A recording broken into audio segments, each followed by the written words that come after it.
2025年10月19日星期日，散文，遠處的渡輪上，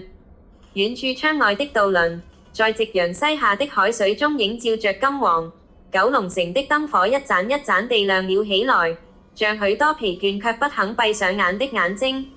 志明坐在床沿邊，手心裏那張寫着3長碼名的紙條，已被他手中的汗水浸得有些化開和軟爛了。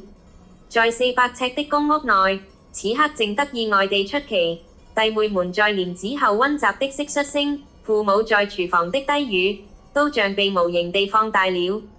那張紙條輕如鴻毛，卻又重得能壓垮他整個世界般的沉重。他是家中的長子，你知銀行裏那點微薄的薪水，像一滴水落入乾涸的沙地，瞬間便被生活的巨口吞噬得無影無蹤。父親的腰早已被勞累壓彎，母親的眼裏總是盤算着下一期的租金和家用。那連環3T 的巨額彩金，是他一位在同一間銀行做客戶經理朋友，他的客戶是一位馬主，他口中必定中的貼士，像一個絢爛的海市蜃樓，在他眼前不斷浮現着一個景象，一個足夠讓全家搬離這狹小的囚籠，讓弟妹安心讀大學，讓父母臉上綻開許久未見的笑容。這誘惑真的太具體，太讓人心裏滾燙了。然而心底裏有另一個聲音，細微卻堅韌，像遠處教堂傳來的鐘聲，穿透都市的喧囂，清晰地敲在他的良知上。他是一名基督徒，賭博是聖經明言要遠離的，那不僅是金錢的輸贏，更是將生活的盼望從上帝手中奪來，交託給虛無縹緲的所謂運氣的手上。他想起牧師曾說，我們祈求日用的飲食，今日賜給我們。上帝應許的是夠用的恩典，而非一夜暴富的傳奇。他的內心正進行着一場無聲的激烈角力，一邊是作為長子的責任，那沉甸甸的幾乎令他窒息的愛與焦慮，用一種錯誤的方式去達成一個正確的急迫的目的，難道不能被神所諒解嗎？這仿佛是一條捷徑，一條能立刻將家人從泥潭中拉出來的救命繩索。但另一邊是他與上帝的關係，是他生命的根基。若這根基動搖了，即使贏得到了全世界，他的心將安置何處呢？那不看似能解決所有問題的橫財，會不會反而成為家庭新的捆綁，將貪婪與僥倖的種子埋進弟妹年幼的心田裏去？他站起身，走到樓下公園裏去。公園隔離就是馬會的投注站，有孩童在公園裏無憂地追逐。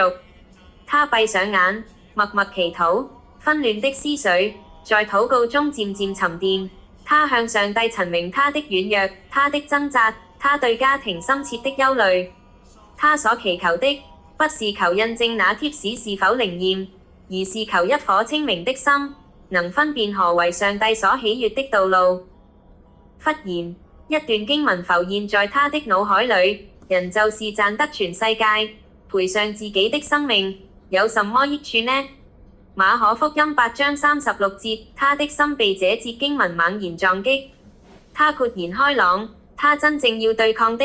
不是貧窮，而是那試探人、引人離開正道的惡者。那貼士，無論是包裝得多麼美好，本質仍是撒旦的利，要讓他用靈魂去交換暫時的安逸。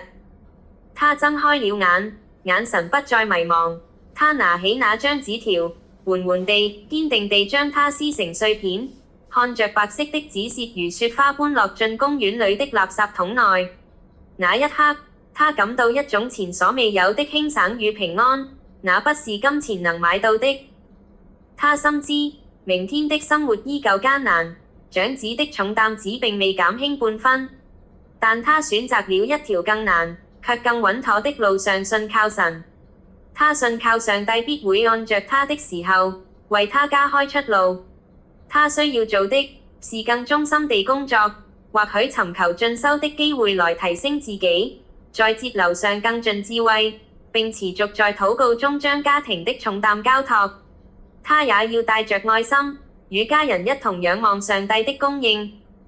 這不是消極的認命，而是積極的信靠。他放棄了一個虛幻的捷徑，但卻守住了生命中更寶貴的產業，一顆清潔的良心與上帝的同在。他知道，在這條看似漫長的信心之路上，上帝的信實必是他家隨時的幫助，而那從信仰而來的平安，才是這個狹小公屋裏真正的無價的財富。因為自明知道，可能今次撒旦帶來給他的並不是什麼等價交換的把戲，但可能下一次的誘惑更加漂亮和美麗動人呢。他嘗試踩上了第一次的深淵，就必定會再有第二次及第三次或以後更多的深淵在等待着他，從而令他無法翻身的機會。這一點他終於看通了。看着遠處碧波上泛着一片片金黃色的夕陽，最後只是說了一聲 My friend, no thanks。中文意思是我的朋友，不用了，謝謝。志明便輕鬆地回家去與家人開開心心地吃一頓晚飯了。